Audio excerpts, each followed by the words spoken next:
Kaleshwaram project మీద లేనిపోని పుండకోరి మాటలు చెప్పిండ్రు. ఎంతో కష్టపడి కట్టిన ప్రాజెక్టు ఇలువ లేకుండా చేస్తున్నారు. దాని మీద కమిషన్ వేసిండ్రు. అన్ని కోట్లు ఇన్ని కోట్లని రోజు రోజుకు స్టోరీ అల్లి చెప్తున్నారు. అసలు కాళేశ్వరం ఎంత మంచి ప్రాజెక్టో జనానికి తెలియకుండా చేస్తున్నారు. అందుకే మళ్ళోసారి వివరించి చెప్తామన్నట్టు పవర్ పాయింట్ ప్రజెంటేషన్ ఇస్తున్నారు. అంటే బొమ్మలు వీడియోలు చూయించుకుంటా చెప్తున్నారు. ఇందాం పాన్రిమల పొద్దున లేస్తే కాళేశ్వరంలో 1,00,000 కోట్ల అవినీతి, కమిషన్ల కాళేశ్వరం కూలిపోయిన ప్రాజెక్టు అని గడికో మాట మాట్లాడి బట్టగాల్చి మీదేసే పనులు చేస్తున్నారు గిట్టని పార్టీలోళ్ళు. అందుకే బీఆర్ఎస్ లీడర్లకు కోపం వచ్చినట్టున్నది. కాళేశ్వరం కథ ఏంది, దానితో తెలంగాణ రాష్ట్రాన్ని పచ్చగా ఎట్లా చేయాలని దాల్చిండ్రు. కాళేశ్వరంలో తప్పు ఉన్నదా లేకుంటే రాష్ట్రం బాగుపడాలనే తాన్లాటున్నదా అనేది చెప్పేతానికి తెలంగాణ భవన్లో పవర్ పాయింట్ ప్రజెంటేషన్ ఇచ్చిండ్రు.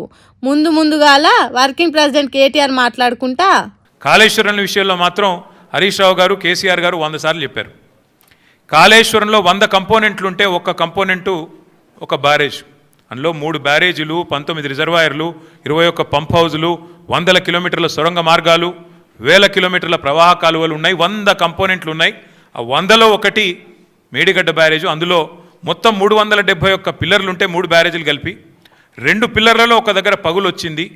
దాన్ని పట్టుకొని దున్నపోతూ ఈనింది అని కాంగ్రెస్ వాడంటే దుడ్డెను కట్టేయమని బీజేపీ వాడు 2 రోజుల్లో ఎన్డీఎస్ఏ రిపోర్ట్ అని వడ్డించి ఎన్డీఏ రిపోర్ట్ బీజేపీ ఆఫీస్లో తయారు చేసి ప్రజల్ని భ్రమింపజేసే ప్రయత్నం చేసినారు. దానికి తిరుగులేని విధంగా ఎల్ఎన్టీ అనే సంస్థ ఏ సంస్థనైతే పార్లమెంట్ భవనం కట్టిందో, ఏ సంస్థనైతే కాంగ్రెస్ పార్టీ కేంద్ర కార్యాలయం కట్టిందో ఆ సంస్థ మొన్ననే స్పష్టంగా చెప్పింది, ఈ నివేదికను మేము తిరస్కరిస్తున్నాం. ఎన్డీఎస్ఏ రిపోర్టు ఇది చెత్తబుట్టలో పడేయడానికి తప్ప ఎందుకు పనికిరాని రిపోర్ట్ అని చెప్పినారు. ఎలాంటి ఓడు ఎంత చెప్పినా కాళేశ్వరం బాగు చేయకుండా కమిషన్ లేసి కాలం గడుపుతున్నది కాంగ్రెస్ సర్కార్ అన్నట్టు గరమైండు. అట్లనే సెంటర్ సర్కార్ వేసే కమిషన్లు ఎట్లుంటాయో కూడా చెప్పిండు. మార్బీ అనే ఒక గుజరాత్లో ఒక ప్రాంతంలో ఒక పెద్ద బ్రిడ్జ్ కూలిపోయి 140 మంది చచ్చిపోయినా ఏ ఎన్డీఎస్ఏ బోదు, ఎవడు బోడు, ఏ ఏజెన్సీ బోదు. 140 మంది చావులకు ఫలానావాడు బాధ్యుడు అని ఒక బాధ్యతాయుతమైన ఏ ఏజెన్సీ మాట్లాడదు, కేంద్ర ప్రభుత్వం మాట్లాడదు, గుజరాత్ ప్రభుత్వం మాట్లాడదు. బీహార్లో 4 రోజులకు ఒకసారి ఒక్కొక్క బ్రిడ్జ్ కూలుతున్నా అడిగే నాతుడు లేడు. అదే తెలంగాణలో ఇక్కడ కాంగ్రెస్ ప్రభుత్వం ఉన్నప్పటికీ సుంకిశాల రిటైనింగ్ వాల్ కూలిపోయి 100 కోట్లు నష్టమైన ఎన్డీఎస్ఏ రాదు, ఎవడు రాడు. అట్లాగే ఎస్ఎల్బీసీ టన్నల్ వీళ్ళ అవినీతి కమిషన్ల కక్కుర్తితో అది నిజంగా మళ్ళీ తిరిగి రివైవ్ చేసే పరిస్థితి ఉందా లేదా అని కూడా సోయి లేకుండా, కనీసం ఆలోచన లేకుండా, ఇంగిత జ్ఞానం లేకుండా పూర్తి స్థాయిలో కుప్పగూలిపోయి 8 మంది చచ్చిపోయి దగ్గర 100 రోజులు దాటిపోయినా ఇప్పటి వరకు ఉత్తమ కుమార్ రెడ్డి మాట్లాడాడు, రేవంత్ రెడ్డి మాట్లాడాడు, కేంద్ర ప్రభుత్వంలో ఉన్న ఒక్క మంత్రి మాట్లాడాడు. ఎవరు బాధ్యత తీసుకున్న మనిషి లేడు. మనదైతే మంగళవారం, మనదైతే సోమవారం అన్నట్టు చేస్తున్నారు.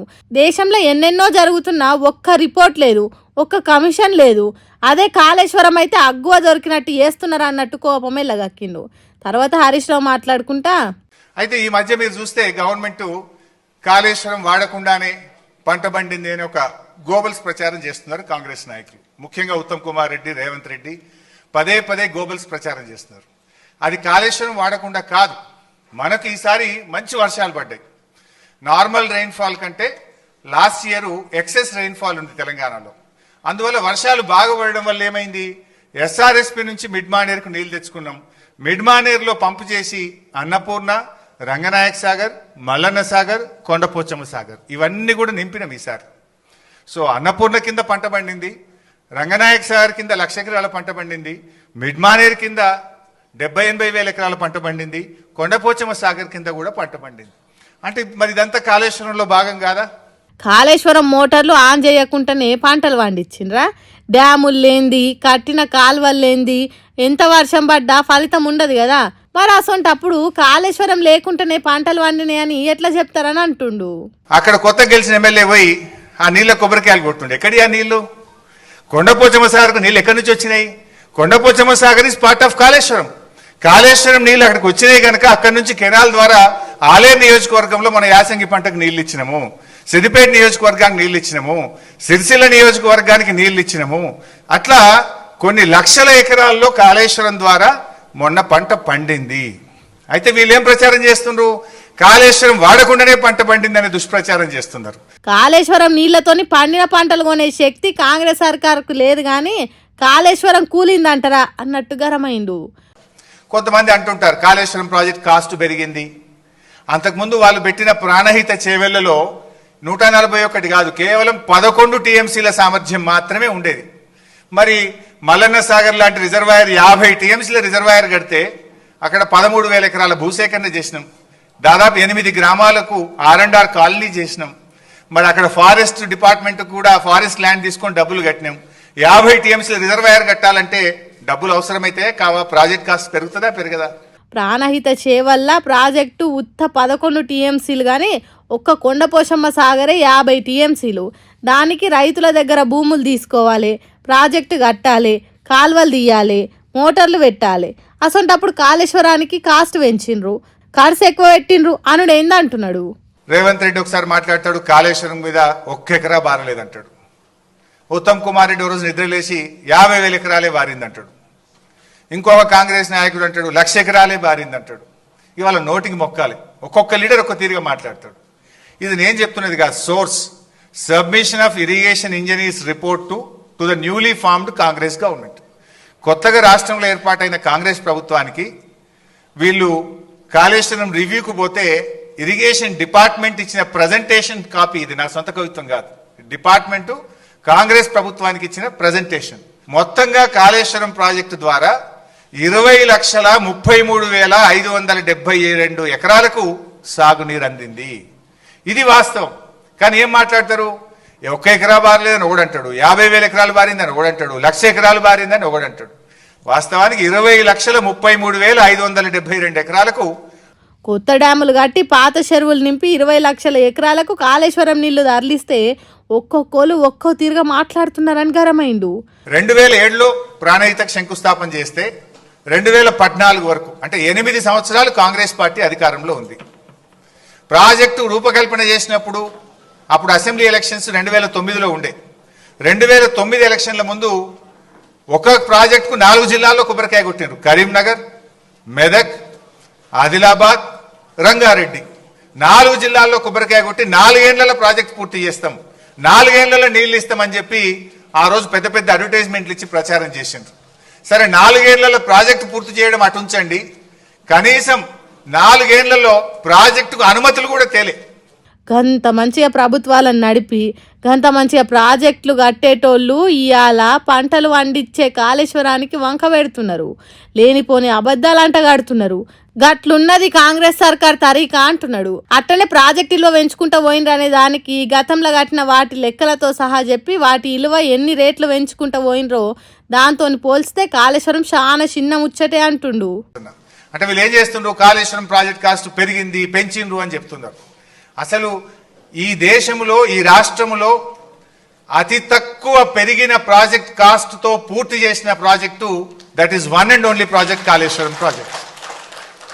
నాగార్జున సాగర్ 1954లో 122 కోట్లతో అంచనా వేసి ఎస్టిమేట్ చేసి పనులు స్టార్ట్ చేసిండ్రు. పూర్తయ్యే నాటికి 1183 కోట్లు అంటే 9 రెట్లు పెరిగింది ప్రాజెక్ట్ కాస్ట్. 122 1183 కోట్లు అయింది.